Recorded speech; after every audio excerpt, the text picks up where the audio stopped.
In 1928, a group of Trotskyists led by James P. Cannon and Max Schatman were expelled from the growingly Stalinist Communist Party of America, forming the Communist League of America, becoming a prime left-wing opponent of them, joining Leon Trotsky's international left opposition and establishing a paper called The Militant. However, by 1934, they had joined up with a couple of other smaller socialist parties to create the Workers' Party of the United States. They did not try to go it alone, but decided to participate in an electoral strategy called Re-Entryism, where they would try to take over an already existing political party and then transition it into Trotskyism, joining up with the Socialist Party and pretty much becoming their new left wing.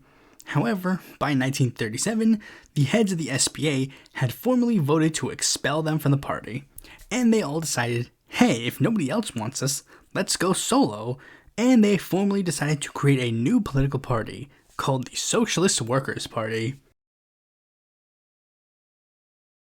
Almost immediately, there was some tension between the party heads. Cannon led a faction that mostly followed Trotsky's thinking that while they hated Stalin, since the USSR was still a worker state, it must be supported at all costs, whereas Schatman was more sympathetic to the faction that argued that the USSR had become a degenerated worker state, and they should remain critical of them, led by James Burnham, though Schatman would soon take over that role as the faction's de facto leader. The first thing that showed the SWP was breaking was when Schatman published an article in the New International by Burnham where he declared that he opposed dialectic materialism, which for those who are unfamiliar with left-wing terms such as this, that phrase can be interpreted as essentially, I oppose Marxism. So naturally, there were some people in his party that were a bit mad at that. However, that was just the beginning. The straw that broke the camel's back was when what would eventually become World War II began. Cannon followed the USSR's viewpoint. Schatman said, hey, maybe we should stop supporting them now, because I hear the Nazis are pretty bad, and Finland is really mad about the invasion. And not that long afterwards, the Schatman faction left the SWP to form a party called the Workers' Party. Things got a lot more hectic in the SWP after Trotsky died, the party having to sort of forge a new path. One path that Joseph Hansen tried to forge is becoming close to the US government. The extent of how much he did is debated on. Some saying he became a spy for them and the whole party in turn became an op. Others saying that he just became nice to them so that he could avoid his party from being suppressed, which was par for the course during a world war, with many leaders in the SWP such as Cannon being arrested for supposedly violating the Smith Act. The party also adopted a strategy called proletarian military policy, which is where they publicly oppose a war, but they also kind of try to shift the war to become a war about socialism.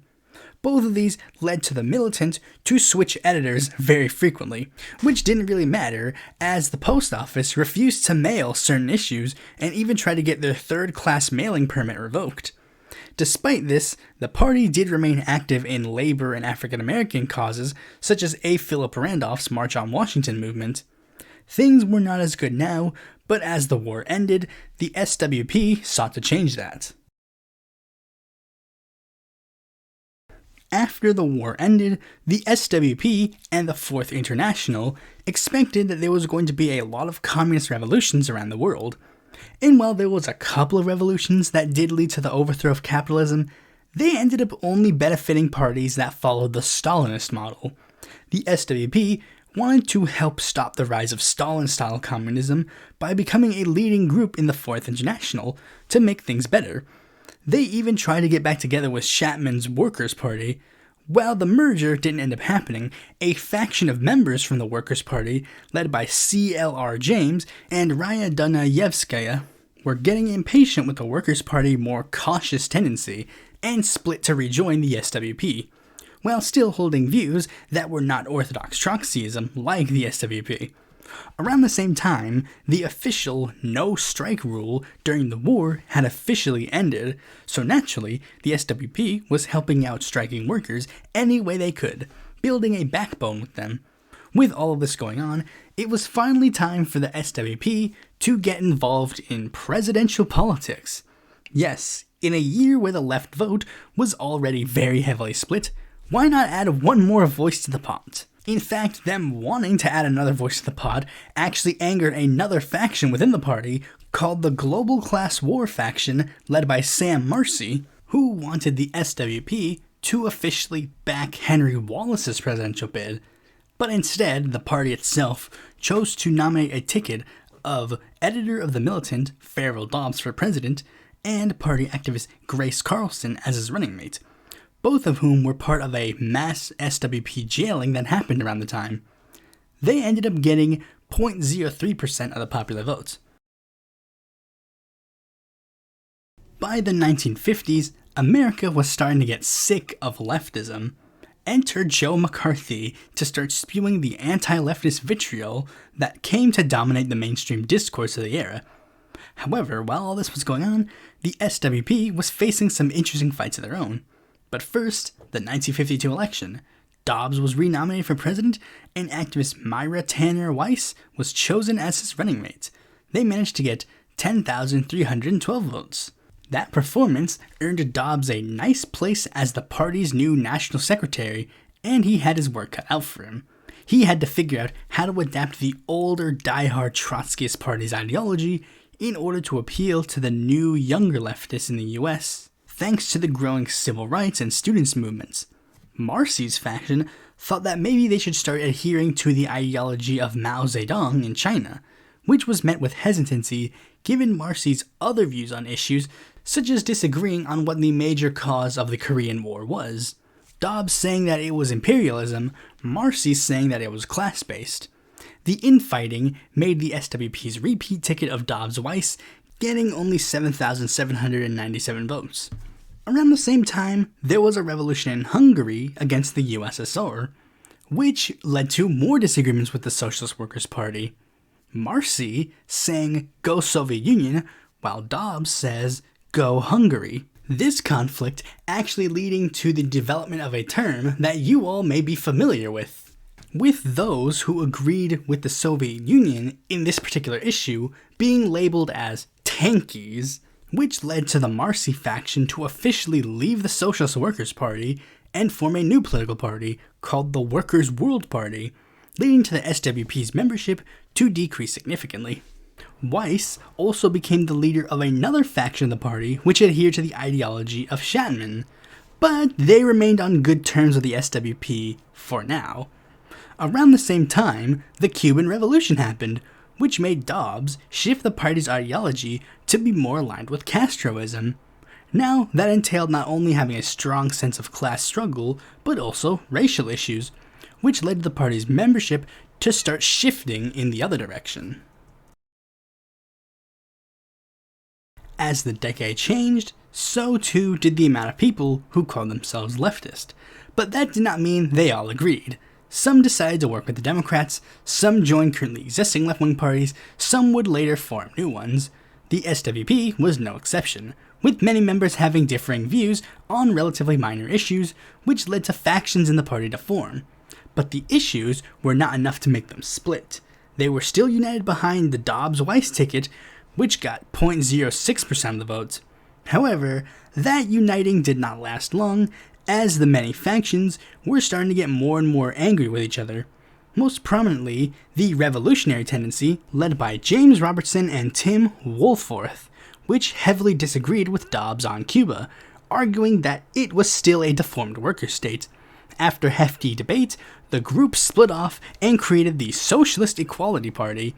Meanwhile, the Seattle branch of the party, led by Weiss, decided to split off after they saw the purported mistreatment of the revolutionary tendency and created the Freedom Socialist Party. However, these splits meant very little because as they kept draining members, they also kept gaining members, because they had officially managed to make themselves the minor party alternative for members of the New Left. people who were too radical to join the Democrats, such as black nationalists, frequently praising Malcolm X, who in turn spoke frequently at party events. But as everyone knew, talk was cheap for everyone here. Sure, you can say, I'm an ally to black people, but what will you actually do to show it? The SWP responded by nominating Clifton DeBerry to be their presidential nominee in the upcoming election, being the first time an established political party nominated an African American to be their candidate. Socialist activist Ed Shaw was nominated as his VP.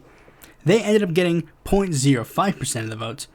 Around the same time, the SWP got into a little bit of hot water during the investigation into the Kennedy assassination, with Lee Harvey Oswald having a photo published of him holding the militant and Communist Party's paper, the Daily Worker, alongside the rifle that he used to kill Kennedy. Now, to be fair, Oswald was not a member of the SWP, but he absolutely wanted to be, as the only reason why he wasn't allowed to enter the party was because they didn't have a chapter in Dallas. That notoriety was a mixed bag for the party coming up on the next presidential campaign. While attention was mostly drawn to certain other people's campaigns, the large fallout after the Democratic Convention made people give the SWP a second glance. The party nominated veteran and anti-war activist Fred Halstead for president and socialist activist Kwame Somburu as his running mate, these two embarking on a national campaign tour to try and rile up support, most prevalently having a 2v1 debate on William Buckley's show, Firing Line. They ended up getting 0.06% of the votes. While the years were changing, the New Left was on its last legs of relevancy, and there was a bit of trouble brewing with them uniting behind someone. Likewise, the SWP was having some internal troubles, but they were able to reunite under issues like the Vietnam War, and now entering into the realm of Chicano nationalism as well, forming an alliance with the Raza Unida Party. This alliance helped the SWP remain a prominent voice against two larger factions of the New Left. The SWP nominated activist and perennial candidate Linda Jenness for president, and another perennial candidate, Andrew Pulley, as her running mate.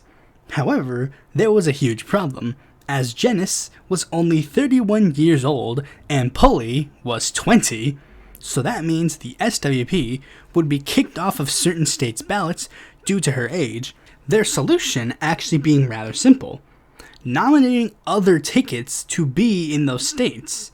That ticket comprising of women's rights activists Evelyn Reed and Clifton DeBerry, but it was obvious that they were just the backup for Jenness. Speaking of, Jenness joined up with Ben Spock of the People's Party to sue a general for forbidding them from passing out campaign literature. Jenness ended up getting 0.11% of the vote, and Reed ended up getting 0.02% of the vote. However, there was one big issue with the election. You see, in Arizona, the party managed to get 4.74% of the votes. Very impressive showing, right? Well, since Jenness was 31, she wasn't listed on the ballot. Instead, you had to vote for the 6 Socialist Workers Party electors listed below them. The problem was, since this wasn't an option for any of the other candidates, people assumed that these were people on a separate race and voted for them alongside another presidential nominee. Originally, Arizona was like, oops, well, sorry, time to throw these votes in the trash. But county officials in Yavapai and Pima counties said, no, all votes must be counted, and 28,000 were counted for both them and one of the other 3. Due to this error, a lot of people decided to not even count this vote total alongside Jenness's vote total nationwide, instead counting them separately. The SWP remained part of broader policy debates of the era, making an appearance at the 10th Congress of the Fourth International, arguing against the use of Latin American guerrilla warfare. However, that was far off in communist land. In mainstream political discourse, the party was fading away into obscurity. However, right before the New Left officially died, Nixon gave it one more breath of life by being discovered to have done Watergate. As such, a lot of people were turned off by not just the GOP, but the entire political establishment, and as such, there was a rise in people casting their votes for minor parties. This, of course, was great for the Socialist Workers Party, as that meant a lot of people were now dead set on voting for parties that wanted to throw away the entire political system as it is.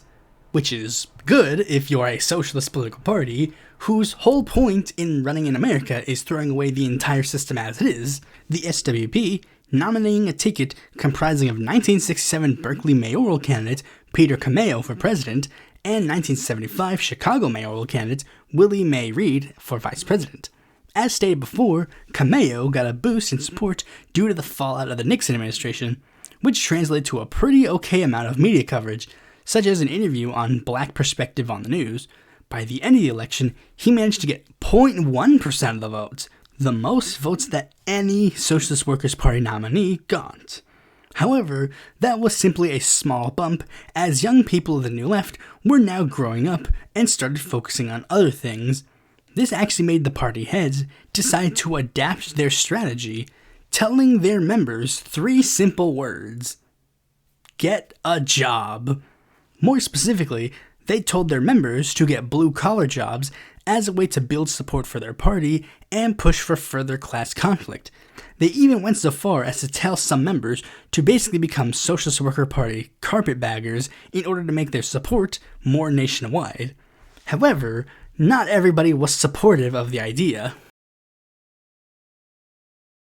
There were 2 groups in the party that really hated the turn to industry strategy. The younger college-age members of the party didn't like the strategy. Gee, I wonder why. However, members who were also on the other end of the age spectrum didn't like the strategy either, because many of them already had long-standing union jobs, and the party was essentially telling them, quit those jobs and get jobs that will benefit us, dubbing this strategy a colonization program, and naturally some conflict arose within the party. One prominent member leading the opposition to the strategy was Peter Cameo, who was already becoming more disillusioned by the more revolutionary ideology of the SWP, both of which led to Cameo being expelled from the party. However, that was mostly just a grumble in the grand scheme of things, and was mostly just to set the scene for future conflicts. In the short term, they decided to remain focused and united on the 1980 election, right? Well, that was definitely the plan going in, as they decided to nominate 1972 VP candidate Andrew Poley for president, and author Mathilde Zimmerman as his running mate. However, Poley was still ineligible for the White House, so ironically, in an era where they needed to be more united than ever, they chose to divide themselves by nominating another ticket. States that wouldn't have Poley on the ticket would have Clifton DeBerry replace him. With the exception of Ohio, where for some reason, they chose to nominate perennial Socialist Workers Party candidate Richard Congress. Yeah, very united indeed. Fun fact, future Senator Bernie Sanders was a registered elector for Clifton DeBerry, as he was the Socialist Workers Party nominee in Vermont. Of the 3 tickets, DeBerry got the most votes with 0.04% of the votes, Poley got 6,246 votes, and Congress got 4,029 votes. As the 80s continued, the SWP leadership started to shift its perspectives on politics. Now they had started seeing the flaws of Trotskyism, Barnes giving a speech decrying Trotskyism's permanent revolution for not actually being able to explain the tasks of future socialist society, and arguing that Trotskyism had divided itself from other leftist movements that were not exactly as traditional like the Sandinistas, and that the SWP would be better spent trying to form good relationships with those groups instead. In typical leftist fashion, the party was divided on this, some thinking that this was a bad idea, even fearful that the party might try to leave the Fourth International, and fiercely defended both it and the permanent revolution. However, the 2 groups were not united, and as such failed before forming the Fourth International Tendency and Socialist Action respectively. Oh yeah, presidential election time again. They nominated Black Panther and Seaside City Councilman Melvin T. Mason for president, and Secretary of the Young Socialist Alliance, Andrea Gonzalez, as his running mate. They ended up getting 0.03% of the vote. The first half of the 80s was definitely not the Socialist Workers Party's half-decade. Would the late 80s be better? Well, they did start off with a W, as they successfully sued the FBI for spying on them and disrupting their meetings. However, another criminal investigation that began in 1988 also controlled most SWP dialogue for the era, and this one would be a lot more serious than the former. A Socialist Workers Party member by the name of Mark Curtis was arrested for supposedly attempting to rape a 15-year-old African-American girl. The party itself alleged that it was a political persecution and sought to make Mark Curtis their Angela Davis, starting the Mark Curtis Defense Committee and pushing really hard against the case, getting a ton of initial support from John Conyers, Ron Dellums, the original Mike Myers, who even made a documentary of the case, and the aforementioned Davis herself. The case led to a lot of people to pay attention to the Socialist Workers Party, and of course led to a heck of a lot of controversy. The way this SWP talked about the situation essentially glossed over what Curtis was accused of and focused heavily on his activism, again to hammer in the point that this is a political persecution, which led to the SWP's detractors saying that the SWP was manipulating information to gish-gallop the fact that they may be defending a child rapist, especially when there were holes in the story that the SWP didn't really talk about. The biggest one being, why the heck would this girl lie about the situation? What does she gain from being known as the girl Mark Curtis raped? Presidential election time! We're nominating former congressional candidate James Warren, and coal miner turned perennial candidate Kathleen Mickles will be his running mate. However, this was seen as more gish-galloping, as the SWP only got 0.02% of the votes. As the decade began to change, so too did sentiment towards the SWP.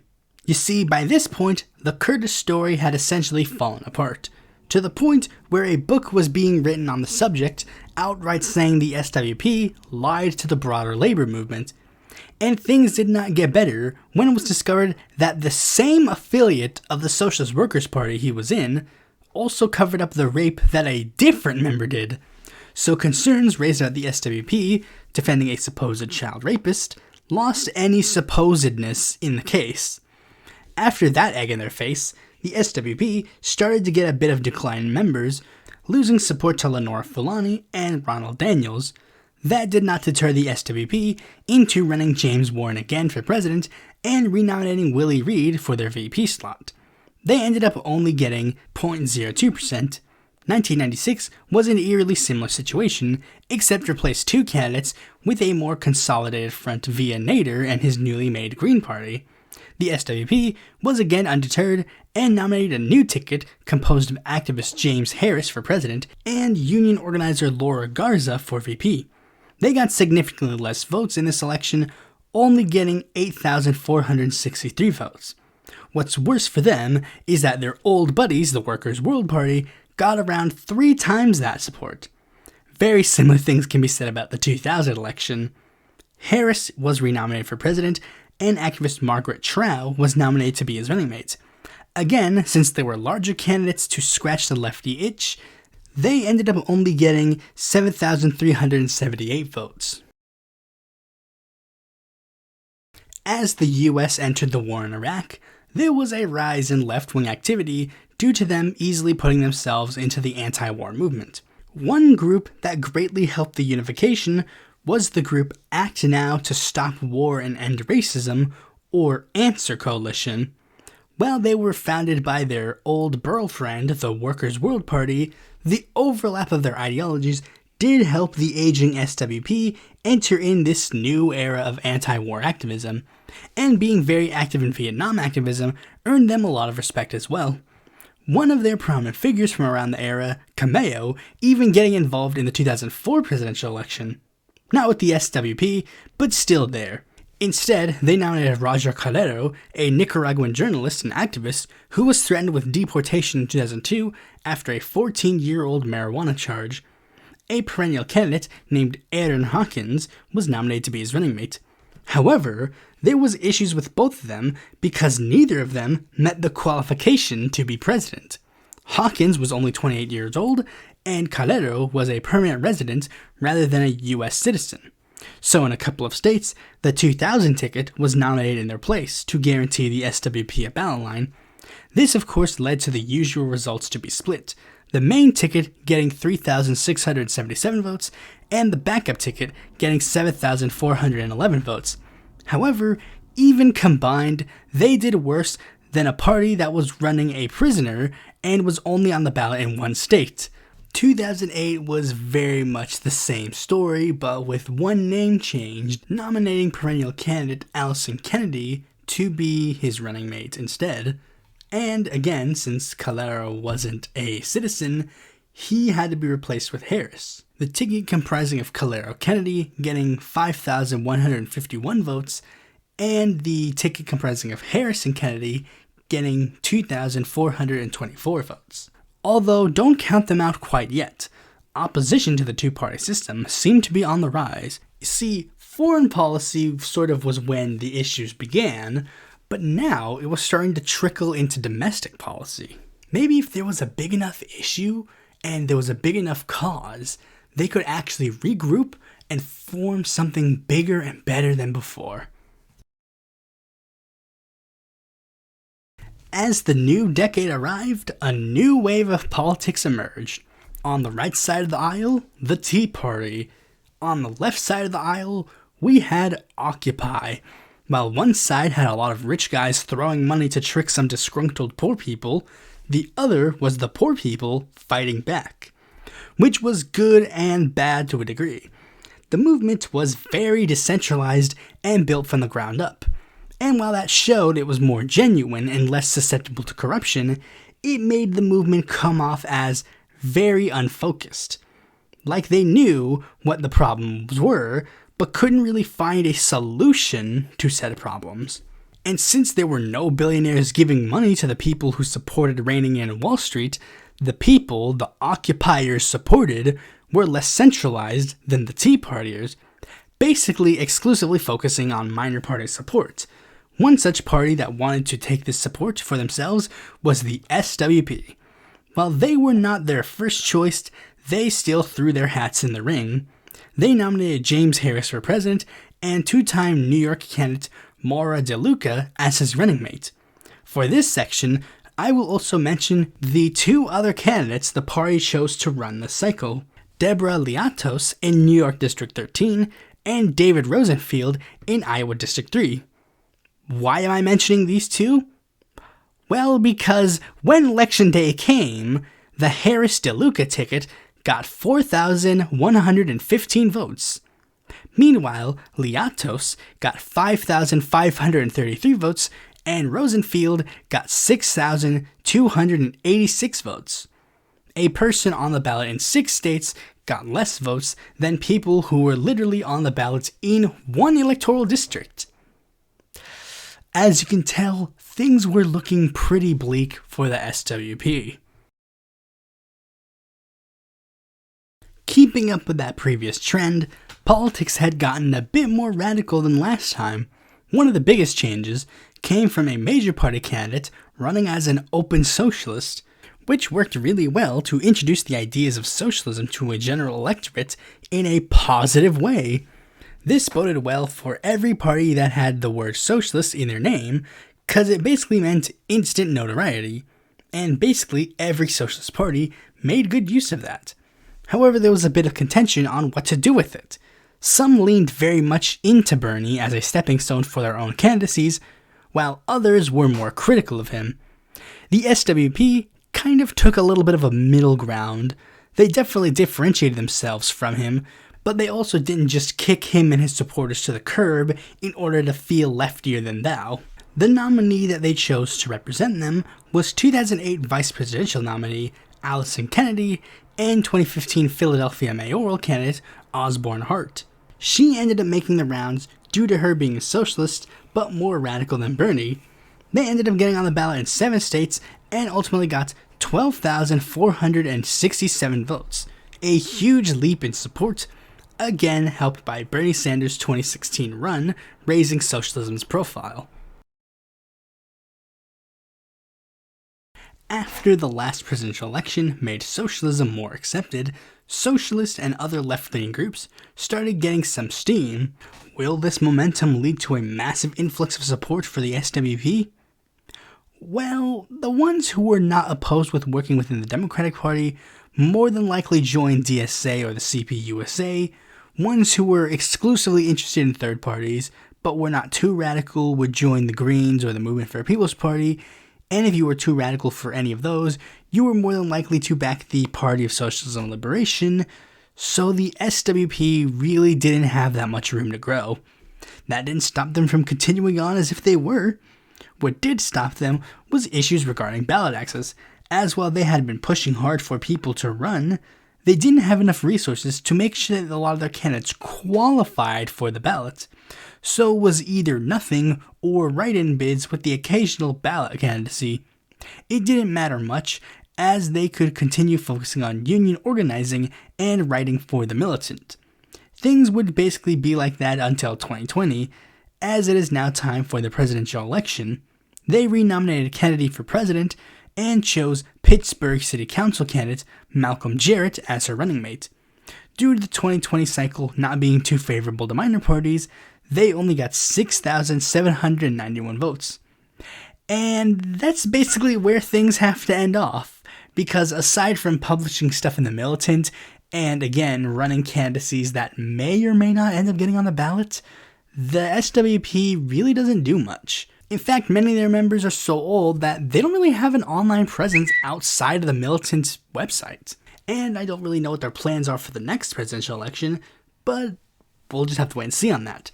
So to all you hippie free-riding Trotskyites, let's see if you all can turn to relevancy. There you go, another party history video this year.